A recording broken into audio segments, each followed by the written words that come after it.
Welcome to Beyond Recovery, everybody. My name is Matt, and I'm ever grateful to bring on another podcast host, a gentleman who I happen to have been a guest on his tremendous show. I also like his use of the word tremendous. We have that in common among many other things. Charlie LeVoir, how are you, my brother? I am absolutely tremendous. Oh, boom, there it is. The first one. We got to have a counter up. It's such a rad word, and like not too many people use it, so I feel pretty good that you use it as well. It's one of these other things that kind of connects us. It's funny when we started your show a couple days ago, you were wearing the Nirvana shirt, right? And that was, to me, it's like, okay, we have to talk about this now. So, which we did. So like 20 minutes before we even went on air is this, talking about being children of the 90s, like grunge scene, music in general. Wonderful conversation that honestly could have been a mini episode to itself. And right after that, I was like, oh man, this is going to go real well. And honestly, like we had 2 hours that went by very, very quickly. So dude, I am so thankful and grateful that you come on my show today. Happy 4th of July to you and, your American listeners as well. Thank you, Matt. And I knew halfway into our bonding over 90s jams and music and our respective origin stories as it relates to discovering great music that the episode and the interview was going to go very, very well. And it did. So thank you for coming on to the Way Out podcast. And thank you for having me on Beyond Recovery. Yes, absolutely. Absolutely. Yeah. You're the one story, and it's kind of funny. I have this other podcast I've kind of shelved for now. It's called 10 Albums, and we might have to, I'm looking to resurrect it, and I may have to have you on the show because your story about how you guys discovered Nirvana, the tape, I don't want to ruin it just in case, spoiler, like a little foreshadowing, but picking the tape, it's like either Megadeth, it's Nirvana, door A or door B. It's like, and you go and you guys blow your minds by hearing on cassette tape Smells Like Teen Spirit. What a story. That's what I love about like the stories of music and what music can do to people. And that's essentially the premise of the podcast, 10 albums. So, I'm going to throw that out there right now, a little carrot out there if you care to come on and give your 10 albums. And that's this is something that is kind of, just because we bonded over music, I wanted to start with there. I love that concept and premise. I'm all about it. Beauty. Let's do this. Okay, rad.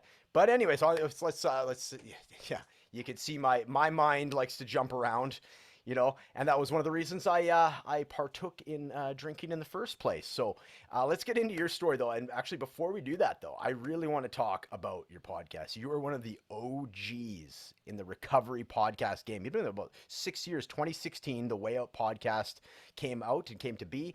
You've gotten to the stage now. It's a tremendously smooth, there it is again, tremendously smooth sounding show. It really is. Highly recommend listen to all my listeners as well. Check this show out. You actually have a co-host named Jason on there. A little bit of origin stories. How did this, the Way Out podcast come to be? What different iterations? Just a little bit about your podcast, my friend. Matt, thank you again. Yes, the podcast, the Way Out podcast, started, as you related, many moons ago. And I was early in recovery, and I kept hearing these really powerful recovery stories that were having such a profound impact on my own recovery. I'm hearing people that felt like I felt, thought like I thought, did what I had done, and they got and were getting better. And those stories were convincing me, one story at a time, that I could maybe, just maybe, get better too. They were giving me hope, but even better than that, they were giving me the tools in order to start getting better myself. And I thought these stories have to get out of church basements and into a more accessible format for people that may not find themselves in a 12-step or other recovery program meeting room. And because I had this sort of God moment, this higher power moment, which was in the form of a pervasive thought, like, hey, I just got to get this out there. I got to get this out there. I started this podcast, the Way Out podcast. It's an homage to what the big book of Alcoholics Anonymous was going to be called. They were going to call it The Way Out, but there had Oh, already been a number of books written that were called that. I So did they not just know simply that. named their book Alcoholics Anonymous. So it's kind of an homage to, that seminal recovery program. And 12 steps are central to my own recovery. And so we just started interviewing people that were in recovery. And in the beginning, man, it was very raw and it was very emotional, I think, because I was, very new in recovery. So, there's plenty of episodes at the very beginning where I'm essentially just cutting a vein open, Yeah, sure. just right. Like Yeah, that's where I yeah, yeah. was. But people started relating and it started growing, and the podcast started evolving. And I started learning a lot more about myself, about my own recovery. And every person that I've had on the show and had the honor of interviewing, I've learned some things from, and I've taken those things with me and I've integrated them into my own recovery. But I've also been able to then, relay those things as a part of the podcast. So it's really been an evolution of my own recovery, of a podcast, how to build a podcast, how to produce a podcast. And it's all 100% so that we can help others recover too. That's it. That's the whole ball game, is one episode at a time. We are sharing recovery stories so that others might recover too. Oh man, so good, so good. You even put this as a direct quote out of part of your bio here. Our recovery stories don't just matter; they're the lifeblood of the recovery community. Absolutely. And yeah, 100%, man. I can't agree more. For me, my personal story that I did share.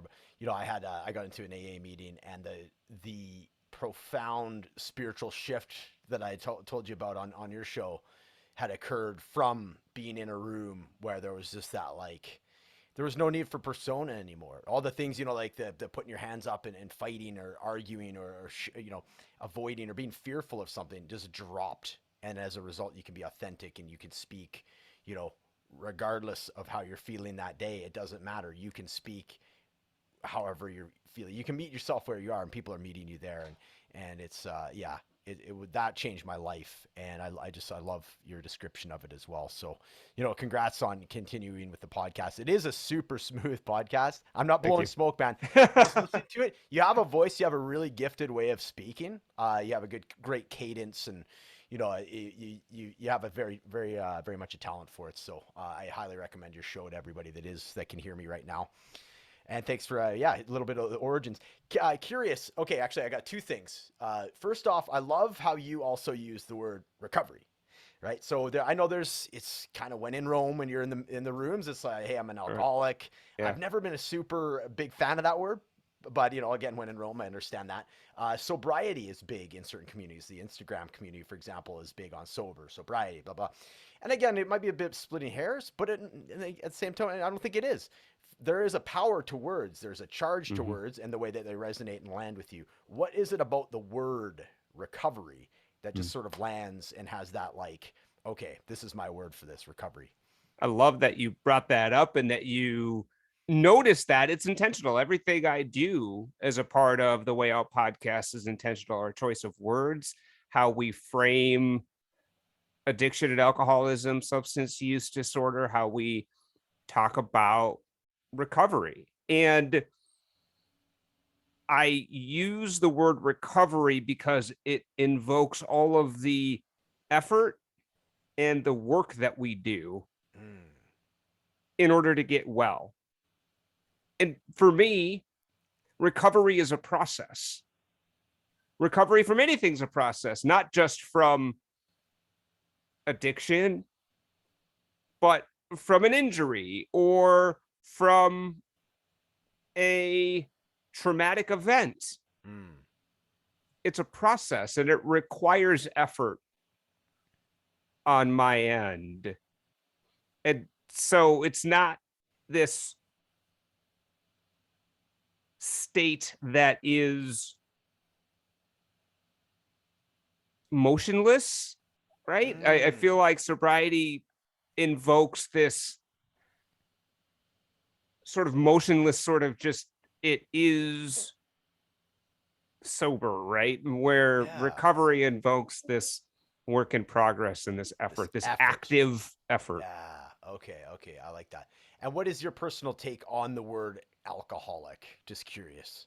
So I identify as an alcoholic in the rooms. And when I share, I identify as an addict and an alcoholic. But I do that for me more than I do that for anybody else, because it's important for me to not cut. It's important for me to be brutally honest with myself about the nature of my illness. For sure. Yeah. I've heard kind of both sides of it, and I was thinking about it yesterday. And the reason I bring it up is just because it's sort of fresh in my mind as well. Because there are some people that it's a derogatory dated term, but at the same token, what isn't diabetic a dated term at that, right? You know what I mean? So it's Totally. it's realization of the condition that you do have, and like you said, I love that brutally honest. So cool. I wanted to pick your brain and see what you thought of that. So that's a very good answer though. Dude, let's roll back the clocks even more. Get in the time machine, the DeLorean, if you will, right? And so I'm gonna ask you, man. Just like I'll give you free forum unless there's a reason for me to interject or raise a question or have something curious about. The markers I'd like you to use though would be okay.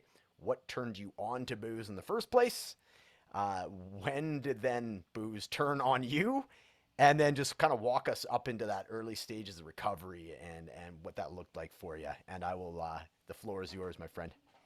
Fantastic. One thing I did want to just tie a bow on is I do refer to myself as being somebody in long-term recovery when I'm speaking to a group that is not a part of the recovery community.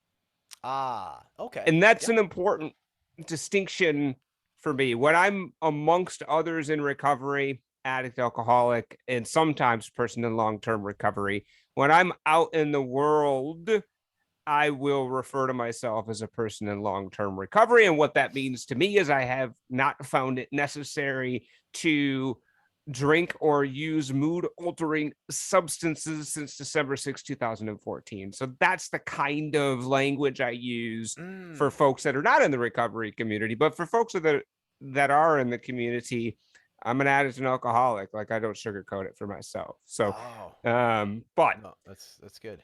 Yeah. So I thought that was important to state. Matt,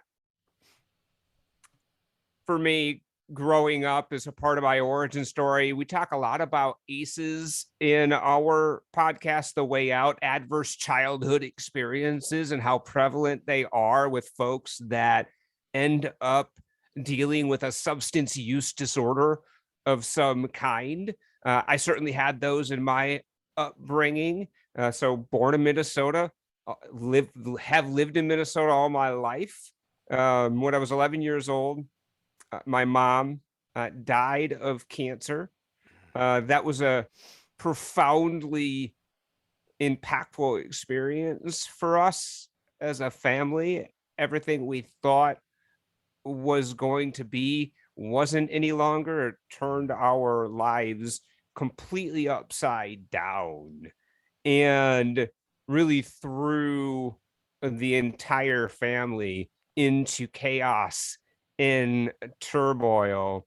And I made a couple of fateful decisions after that happened. I was 11 years old. And I remember people at my mom's celebration of life and the funeral saying, well, I guess God saw fit to take your mom early. And my 11-year-old brain thought, I want nothing to do with a God that would take my mom early. I want no part of it. And so I wrote off God at that moment. And I made another parallel and equally impactful decision. I didn't need other people either, because losing people is horrible. And the death of my mom almost swallowed me and our entire family whole. And I figured it's best if I keep people at arm's length. Like, I'll do this on my own. Yeah. Okay. And I remember that was at the end of elementary school, launch into middle school. I really believe my first addiction, Matt, was food. My dad always said I had the quickest hand to the cookie jar. Okay. Yeah. And I relied on food in middle school right after my mom's death. And I gained a lot of weight and I became the fat kid. And I got bullied and tortured for it. And that was another adverse childhood experience that I endured in middle school. I remember we had a chance to go to a party. It was a friend. His parents were out of town for the weekend. He lived on this lake. He was one of the wealthy kids. We were definitely not one of the wealthy. We were like the poorest kids in a rich suburb. That's just how it was, right? At least it felt that way. I'm pretty sure there was folks that were much less well off than even we were, but it felt like that way at that time, that we were about the poorest kids growing up in a wealthy suburb of the Twin Cities in the 80s and 90s. And his parents are out of town, lives on a lake, and he's got a fully stocked bar. And this is when Zima was cool. Matt? Yeah. Remember Zima? I do. Yes. He had a lot of Zima and a lot of hard liquor and a lot of beer. And I remember taking my first drink and instantly all of my anxieties vanished. All of my insecurities vanished. All of my self-doubt vanished. And I was transformed into a confident, self-assured, funny, life of the party kind of guy. And I loved that feeling. I kept drinking. And I was the life of the party until I started drinking so much that I blacked out and I drank an entire glass of Everclear on top of God knows what else I had to drink. I mean, I drank an enormous amount of alcohol that night and I just kept wanting more and they couldn't keep me from it. So they stuck me in the dog kennel. Jeez. To contain me. A few hours later, my best friend, Josh, comes to check on me and my lips are blue and I'm not breathing. I was dying from alcohol poisoning. Somehow he was able to revive me by pounding my chest and they decided to feed me a bottle of syrup of Ipecac instead of get me to the hospital because they didn't want to get busted. And I proceeded to vomit for like hours in that dude's garage. It was awful. It was horrible. But all I cared and all I remembered is that feeling that I felt when I drank, and all I wanted to do was do that again. And so really throughout high school, as often as I could, I would drink and get drunk. And that was the point, to get drunk. There was no other point in my mind for drinking. Drinking was for getting drunk. But I also found marijuana early, and that was much more accessible. I liked that too. Took the edge off. I could be more functional around it. Like I never could control my alcohol, never. And I never really wanted to.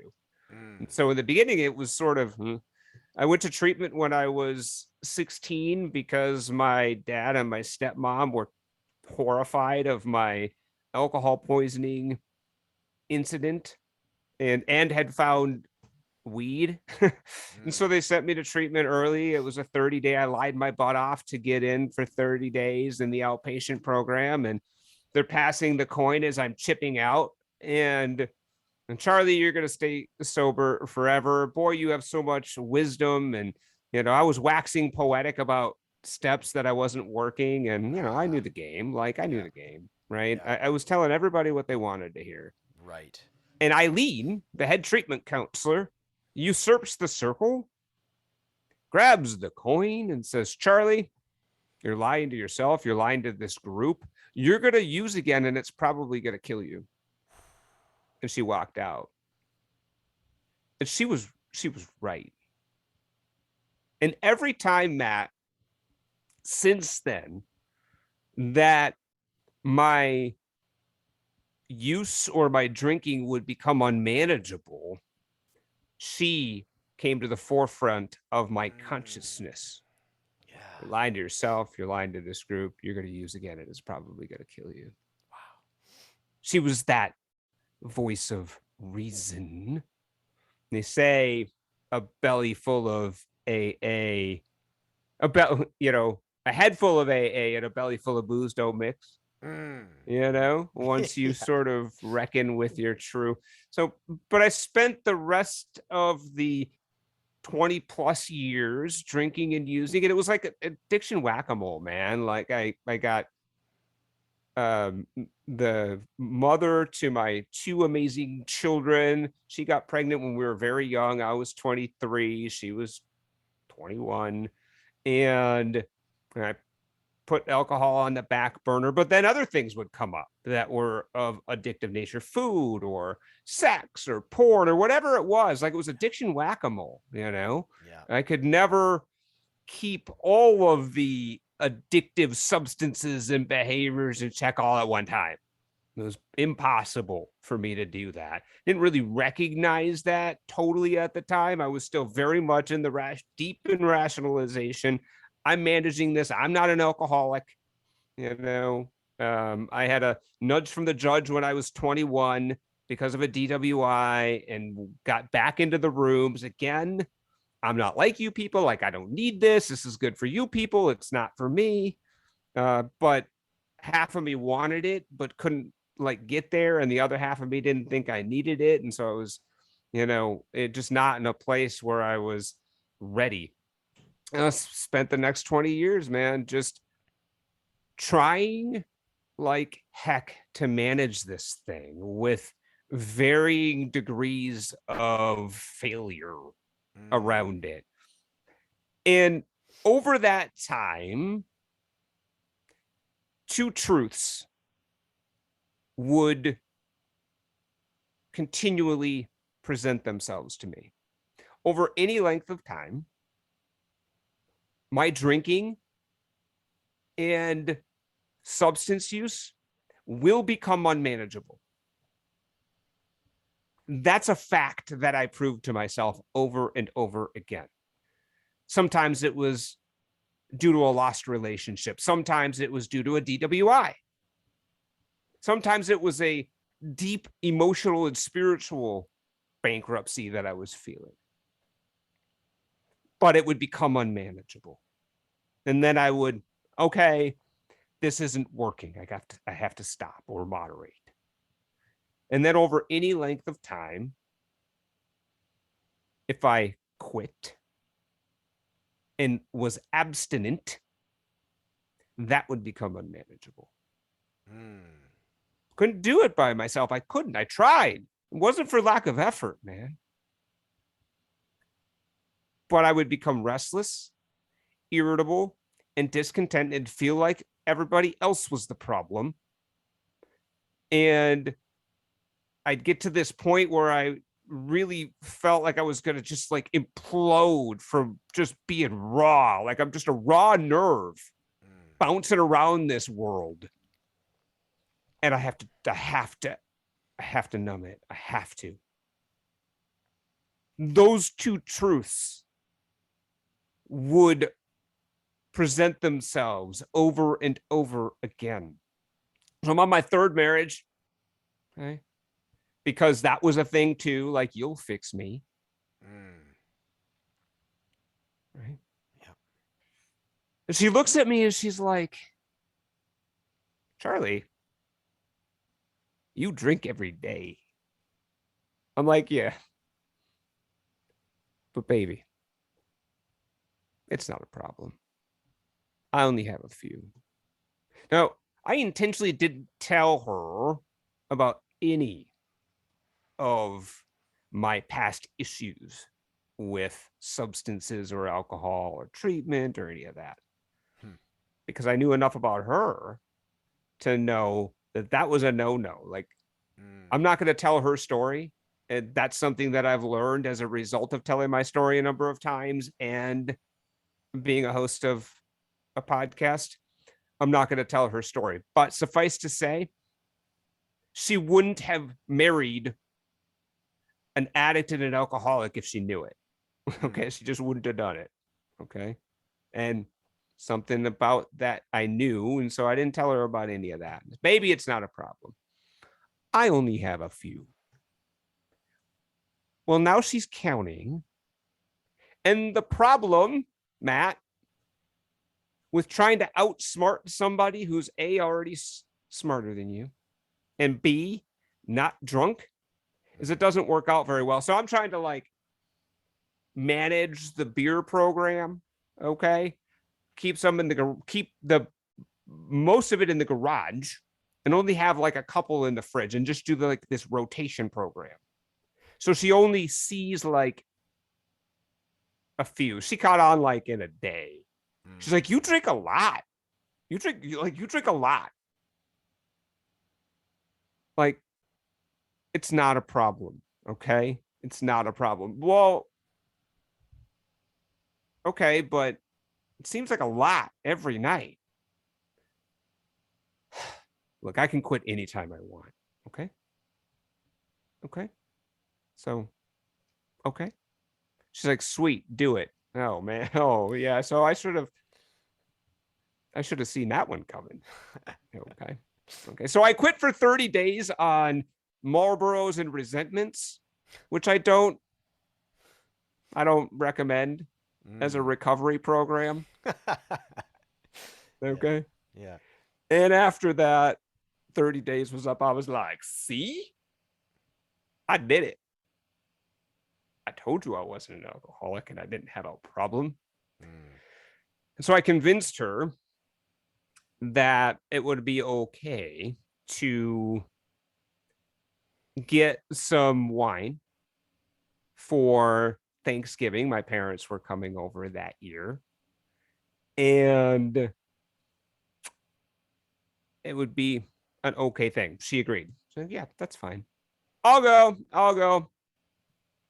go to the store. I'll get it. I was like a kid in a candy store. I like got enough booze to get an army drunk. And there was like 3 of us that were drinking, 4, okay. And get it all into the garage. And I just knew that I couldn't get drunk that day. Like, I just knew it with every fiber of my being, man. And I never like to put myself in a box where I have to commit to not being drunk, because I knew myself well enough to know, especially at that point, like, I can't commit to that once I start. Once I start, maybe I'll be able to stop, and also probably not. And I very much identify with the experience around alcohol, which is when I can control it, I don't enjoy it. And when I enjoy it, I can't control it. Boom. So I have a drink, and then I have another and another, and I can't stop. And I'm having this out of body experience, Matt. I'm trying with every fiber of my being to not get drunk. and I couldn't stop. And I'm watching myself take drink after drink and drink half drank wine from other people when they're not looking. I can't stop. And that's a demoralizing feeling for sure. And I almost cut my hand off carving the turkey, and I make a complete ass of myself. And after everybody left, she looks at me, and she's not trying to be mean. She just really wants to know. She's like, "What is wrong with you?" My oldest child looks at her and looks at me and says, "What do you mean?" It's just Dad. He's just drunk again.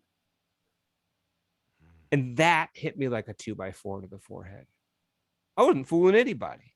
Like for years, I was trying to keep this Jekyll and Hyde program up.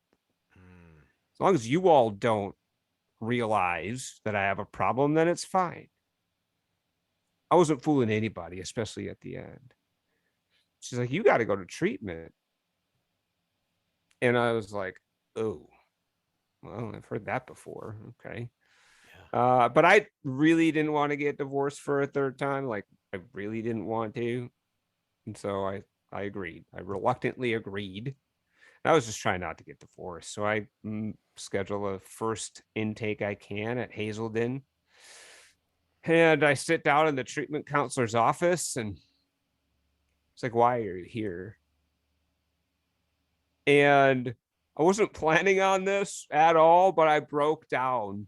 And for the first time in my entire life, I got completely honest with myself and another human being about the exact nature of my substance use. All of it. And this overwhelming sense of relief and fear overtook me at the same time. Because I really didn't know what to do. Yeah. Like everything I had tried up to that moment failed. I was out of ideas. I, for the first time, realized that everything that happened to me was in large part a direct result of my own doing. And despite my efforts, I couldn't get better. I couldn't manage this thing. I was done. I was tired. I was done running from my alcoholism and my addiction. I was done. And she's like, "Well, what do you want to get out of this thing?" I said, "I want to know why I am the way I am." She laughs at me. She's like, "Okay, well, let's see. Let's say it's because your mom died when you were 11. Let's say it's because you always had big addict and alcoholic switches and they were going to get tripped at some point anyhow. Like if you find out why you are the way you are, do you think you'll ever be able to drink normally again?" No. No, I do not. Do you think if you figure out why you are the way you are, you'll be able to ever use safely again? No. No, I don't. Great. Should we focus on how we get better instead of why you are the way you are? And that was the big light bulb moment in the beginning, was like, yes, let's do that. Yes, please. I don't ever want to have to feel this way again. Ever. Okay. And so that began my journey. And I started learning a lot about substance use disorder, addiction, alcoholism. And I credit Hazelden for really doing a marvelous job of laying the groundwork for a recovery that for me has been nothing short of spectacular and amazing and imperfect also. But I learned that this thing is a disease. I learned that there are things I can do on a daily basis that can get me well and keep me well. And so I got back into the rooms of 12-step recovery, and it felt like coming home for me. It really felt for the first time that I was home, like these are my people. They're sharing my story. I'm hearing my story everywhere in these rooms. And that was the genesis for the podcast too, but also because I wanted to make an amend to the recovery community. I started the podcast for that reason as well. I waxed poetically about steps that I didn't work multiple times in prior attempts in recovery. And I wanted to get other people's recovery stories out there as a service to the recovery community. So, but I started hearing these stories and they started having a profound impact. And I worked the steps in order with a sponsor. I listened to a lot of Joe and Charlie in the beginning, and I really believe that it took Bill and Bob to write the big book and Joe and Charlie to explain it. And they did a tremendous job, Matt, of relating the 12-step program in a really down-to-earth, accessible way. And one thing they kept saying over and over was just run the experiment. Don't judge the process, okay? Just run the experiment. If you're not satisfied with the results, we'll happily refund your misery. Right. And so I just worked the steps in order with a sponsor to the best of my ability. And one of the most profound things that happened to me as a result of that process, Matt, was gaining a relationship with a higher power. Remember that I had written off God. And for many years since then, I vacillated between there is no God, or if there is one, that dude's a jerk. Okay, I want no part of this God. So I had this giant resentment. And I wiped the slate clean because that's what I was hearing. Wipe that slate clean. Plus, I always had a problem with if I can create a higher power, if I can invent it, then for me, it's not big enough for me. Okay. So that may work for some people to invent this idea of a higher power, and that's great. For me, that wasn't going to work. If I could dream it up, if I could make it up, it wasn't big enough to save me from my own self. So I started praying to a God that I had no concept of, that I had no understanding of. And they were very simple prayers. In the morning, help me, but I meant it. With every fiber of my being, I meant it. And at night, thank you. And I meant that with every fiber of my being. And after not too long of a time, I had a very profound spiritual experience in the realization that as a result of working these steps that I didn't fully comprehend and praying to a God that I didn't understand and had no concept of, my experience with life was profoundly changed. The boss that I hated, I didn't hate anymore. The children that were a pain in my butt weren't anymore. The drivers on the road didn't bother me anymore. I was having a profoundly different experience in life. And I realized those things didn't change. I had the same boss, the same kids, the drivers on the road, everything else was the same. Same job. I changed. This higher power changed me. That was the evidence that I discovered after taking actions that I didn't understand at the beginning. And it started to inform my understanding of how a higher power works in my life. I'm responsible for the effort. I do spiritual actions, and in return, how I experience life is dramatically changed. I stopped doing all of those things. That goes back. Believe me, it goes back. I've been in recovery now long enough to know what happens, right? Yeah.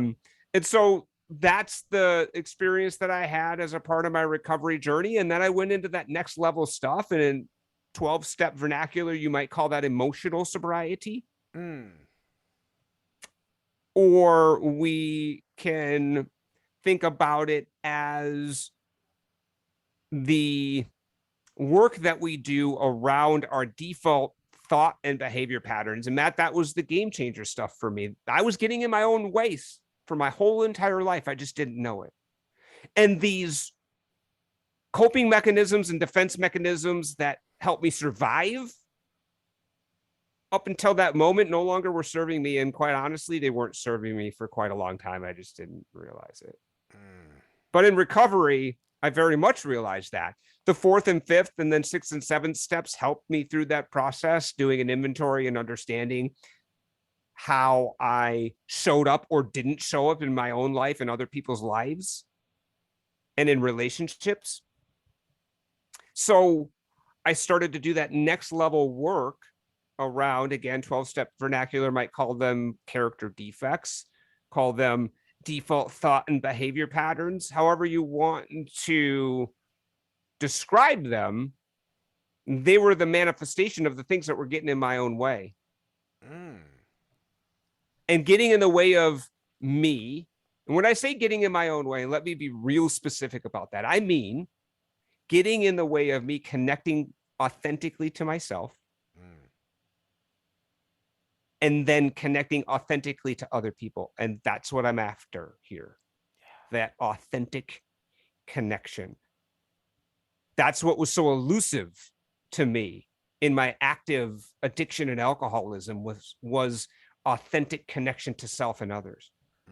Not for lack of effort, but when I kept pouring booze all over it and other substances and addictive behaviors, it was as inauthentic as it gets, unfortunately.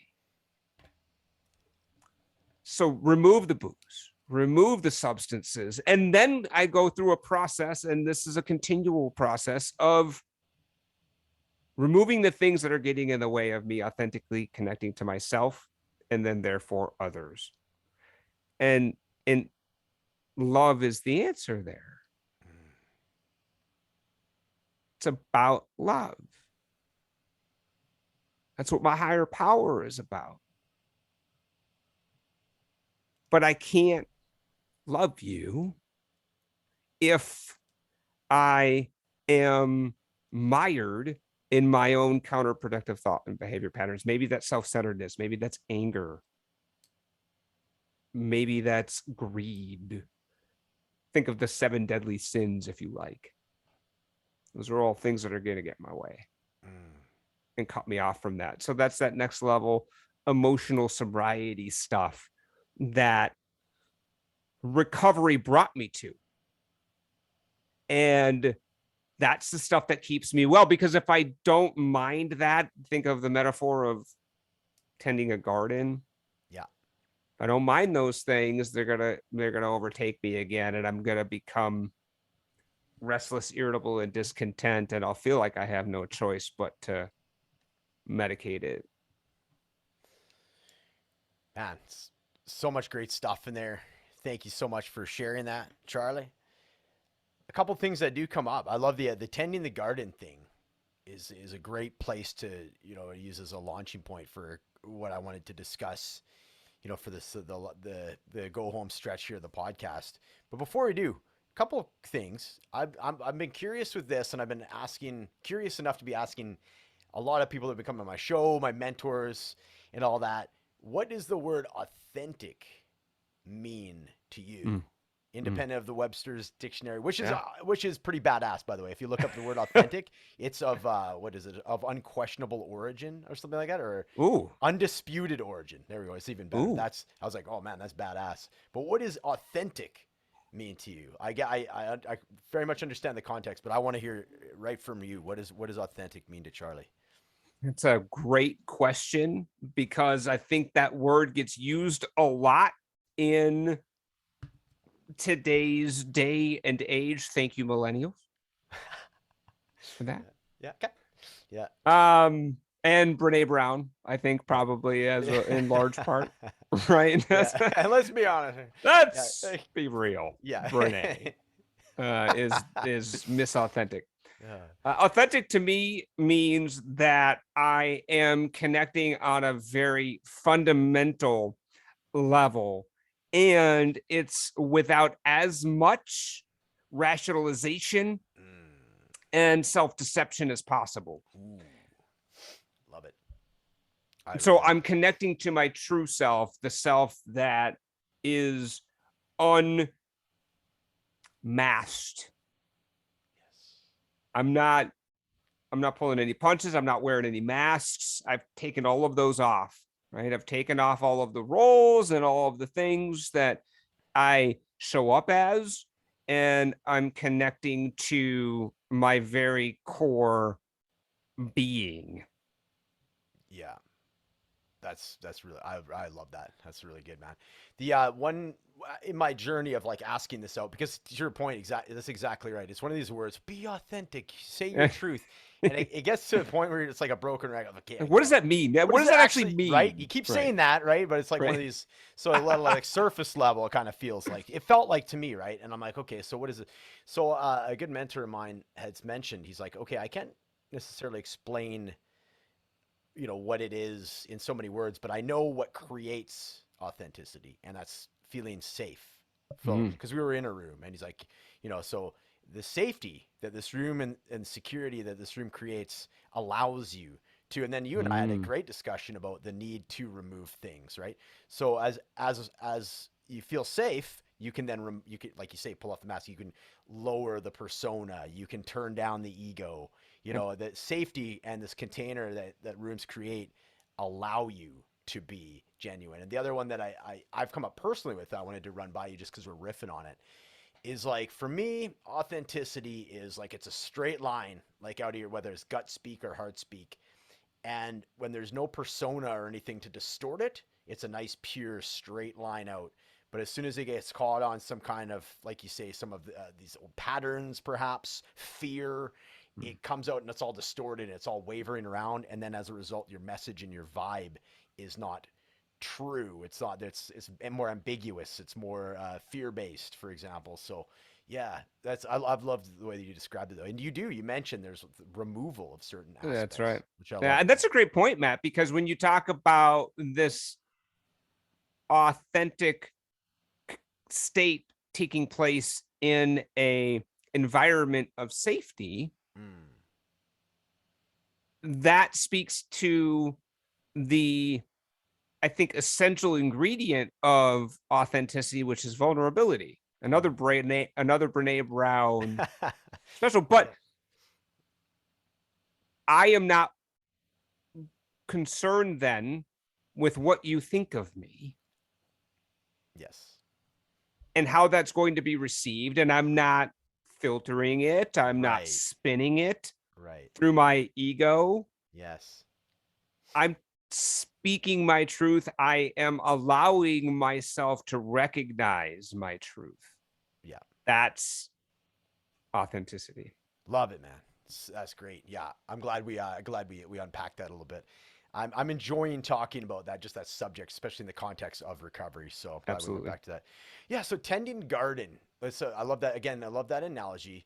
What does, and I think it's important because I know we talked about in the preamble, there's a lot of these stories, and it's great, the shares. It's like, yeah, you'll have your rock bottom moments. You got your rebounds, and then you got what life is like today. But what is like the nuts and bolts? What is the routines, the rituals that keep you tending that garden? What does a day in the life of look like that keeps you in that state of mind, that state of being, to be able to tend your garden day to day? Amazing question. Love that you use the word ritual versus routine, because ritual adds value and meaning to my life, and routine gets me from point A to point B. Okay. Brushing my teeth is a routine.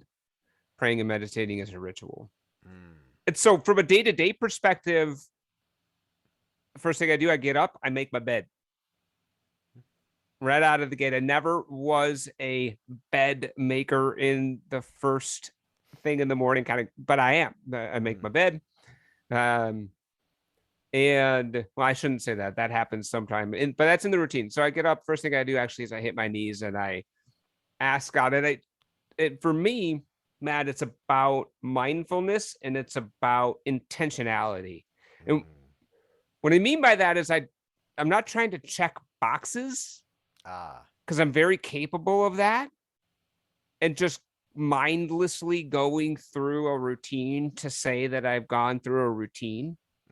And it has very little redeeming value on my overall well-being. So being mindful and intentional, I hit my knees and I ask my higher power for help and to be of maximum service to my brothers and sisters in and out of recovery. And that's that. I do my other self-hygiene stuff, but that self-care stuff is important. Self-care is a big part of recovery. So, those things are important to me, that I maintain a regular hygiene program because self-care is essential. I meditate for 10 minutes. It is unaided. It's not a guided meditation. Sometimes my brain's more squirrely than others, and that's okay. Like, I don't need to judge it. I just need to give it my level best. And some days it's better than others. Some days my brain doesn't calm down to the very end. Sometimes it's, pretty close to the, whatever it is. And I actively shed resentments and practice forgiveness. If there's anybody in my head that I need to forgive, I do. If there's any resentments that I'm holding on to, I let them go. Then I actively practice gratitude. I think of a few things that I'm grateful for every morning coming out of my meditation. And I just let it all go. That's the last thing I do, is I just let it all go. And I say that. It's a mantra that I say. I let it all go, do some breathing around it, and I make my bed and I'm ready to start the day with some coffee. I go to a 12-step meeting every week, at least one. It's the same one. I'm a big believer in having if you're a recovery meeting person, if you're a 12-step person, to have a home group. There's accountability there. You're developing relationships there. There's just a lot to that from that perspective. It's easy to stay out on the edges, right, in the middle of it, and have that home group, right? That meeting that you're really not going to miss unless it's something earth-shatteringly important. But, that's something that I do every week.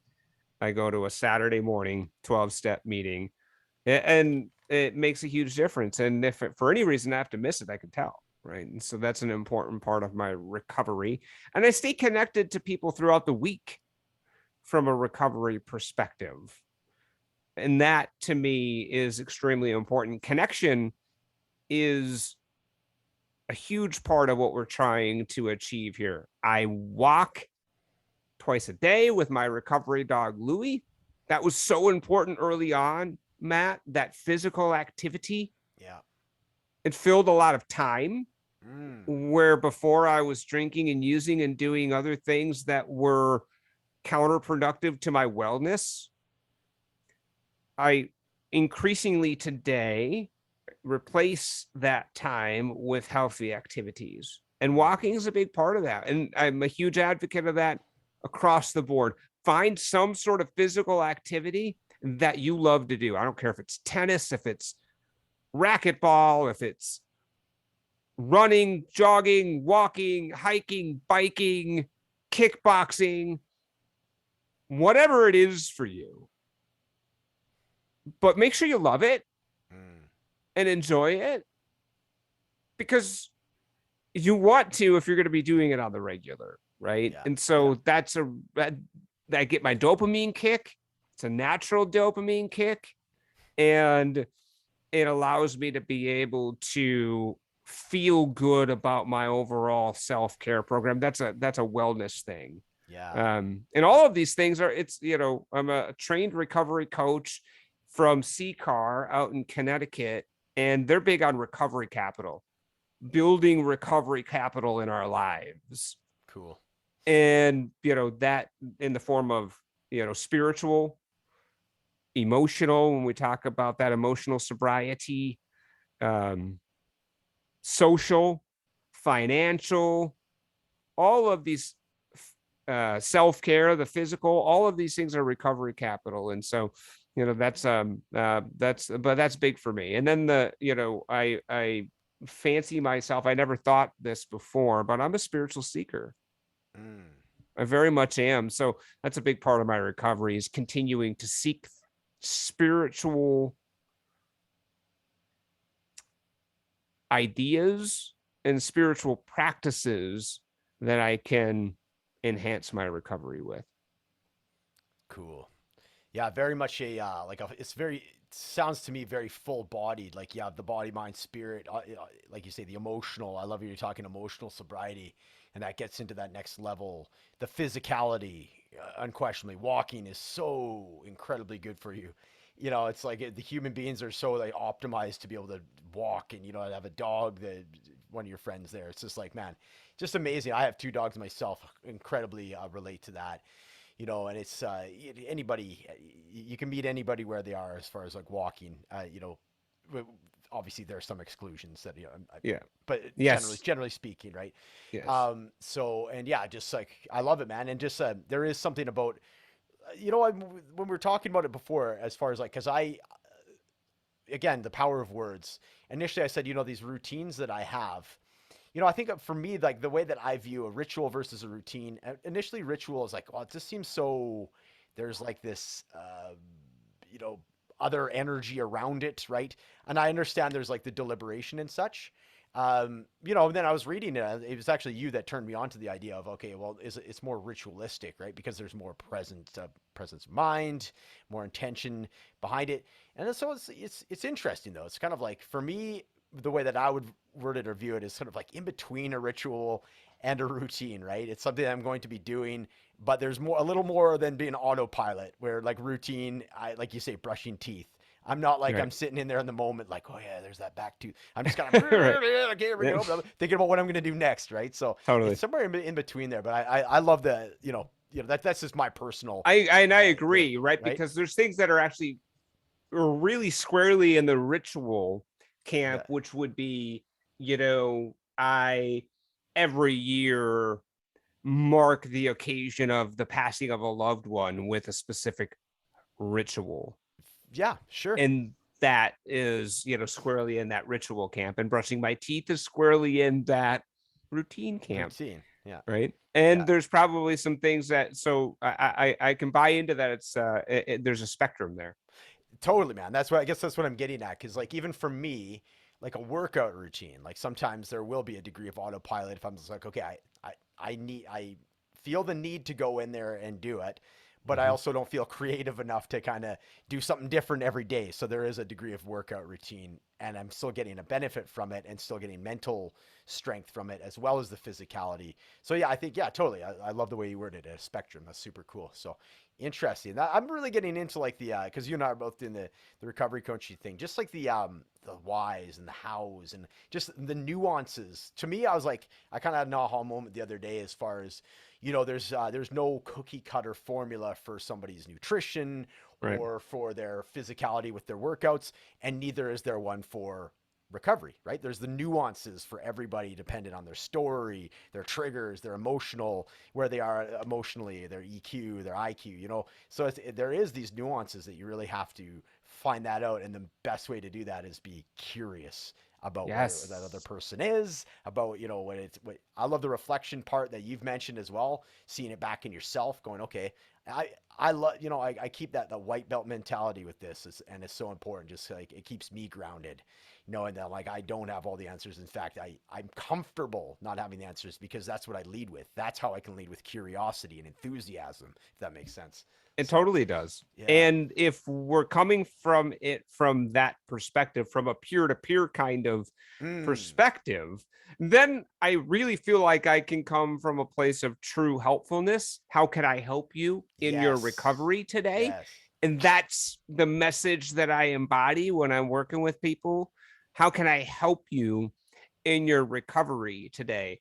What's something that you're struggling with? And let's talk about, things that might work for you, right? And what Yeah. works for one person might not work for another in terms of the specific activity. Right.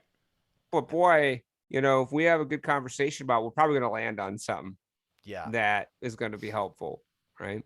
Definitely. Definitely.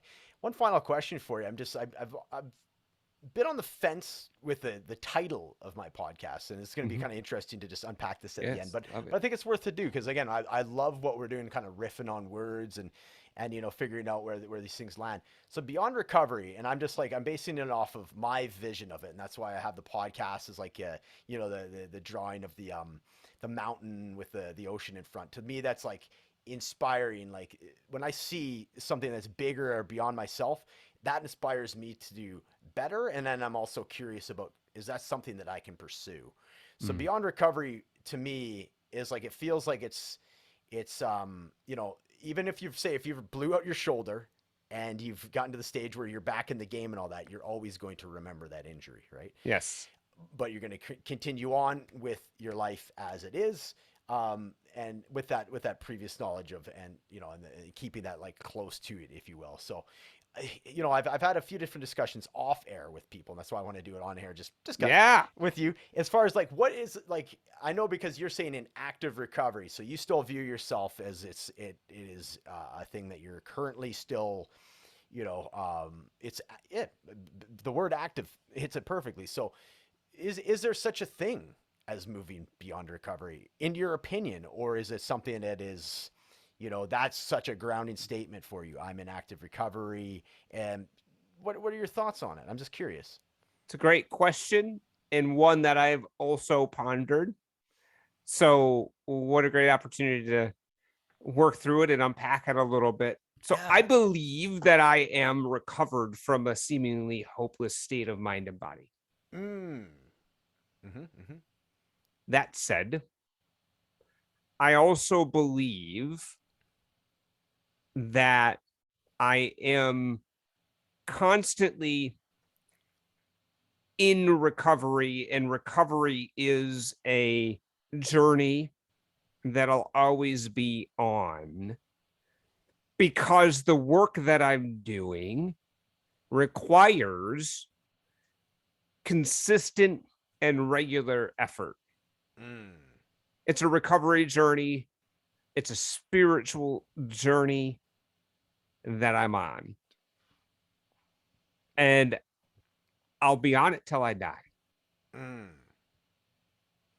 If I'm not actively working on some element of my recovery, usually it's multiple. My experience is that I don't stay still, I go backwards. Ah. I'm not static. I'm either moving backwards Right. or I'm moving forwards. Yeah. And so when I say I'm in recovery, that's an embodiment of that idea that I am working constantly to move forward and continue to get better in mind, body, and spirit. Cool. I like that. Yeah. No, that's yeah. Yeah, no, that's awesome, man. I love it. It's a different outlook for me because it's like these things, for me, words are words until you have some experiential learning with them, until you feel what they actually are in your body. And then even then they can take on a bit of a different interpretation than perhaps somebody else's. So, and then yeah, recovery is definitely one of those ones for me. I am much more drawn to that word. And when this, to circle back, come full circle to the beginning when we talked about, picking words. I've always much more. That one lands with me. I like Yeah. the feeling of recovery. It has a much more hopeful nature. Sober kind of sounds a little bit like somber. You know what I mean? Yeah. It just things of that. So no, I love what you're. I'm It's, basically, I guess I'm just taking notes on it right now as far yeah, as totally. And yeah, sober's the static state, right? right. I am I sober. Just am sober. right. The end. That's all. Versus I'm in I am recovery. in recovery. Boom. Has some It's this. action behind it, doesn't it? Yeah. Yeah, for sure. So, and it's, I guess, even to go back to like an injury analogy, it's kind of like, you know, yeah, I wonder how this is, it's kind of riffing off of this, but like if you had the shoulder injury, you would have to, change certain set of motions, or you would be constantly, lifting differently in the gym, or, it's going to be Absolutely. a change that you are going to be, it's going to be active in the rest of your life, potentially, depending on the severity of it. And in our cases, the severity, it was quite severe, right? It's safe to say. So yeah, interesting. No, I've never thought of it like that. And I appreciate you taking the time to kind of illuminate a section of the word recovery and the actions around it for me. So thank you. Absolutely, brother. Yeah. Absolutely. And this has been amazing. I love Yeah, man. recovering out loud Yeah. Yeah. with my brothers and sisters Yeah. in recovery, especially folks that have podcasts. It's just a great deal. So thank you, brother, for the opportunity to recover out loud with you. Dude. I believe when we recover out loud that we have the opportunity to make a real difference in other people's recoveries. So I hope we did that today. I 100% think we did. And dude, yeah, it couldn't be reciprocated. The gratefulness, the goodwill right back at you, my friend. Totally brothers from another mother. I mean, I've known you literally 72 hours or something like this, but I feel like I've known you the majority of my life. So, For dude, real. I can't thank you so much for coming on and spending part of your 4th of July with me. And everybody, look out for the Way Out podcast. And what would be like the easiest way to follow you? Is there like a certain piece of social media that you're on more often than not? If somebody wanted to reach out to you, where can we find you? Yeah, absolutely. So you can follow us on the Facebook, the Insta, the Twitter.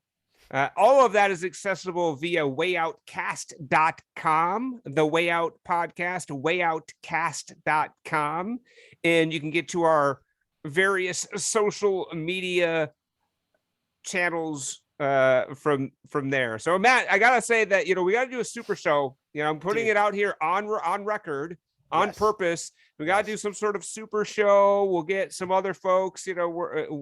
I've had the opportunity to do this with many other podcasters. So let's get a few of us on and do a panel discussion, right? Yeah, I'm feeling on that. something that'd be fun. I'm feeling that. Dude, thank you so much. And yeah, absolutely. And one final thing, just to make sure it gets out there, we'll have you on for 10 albums. We gotta talk some music, man. Absolutely. That would be a tremendous opportunity to drop my Nirvana / Megadeth tape story. So we'll save that for 10 albums. There we go. Ladies and gentlemen, Beyond Recovery, thanks for joining.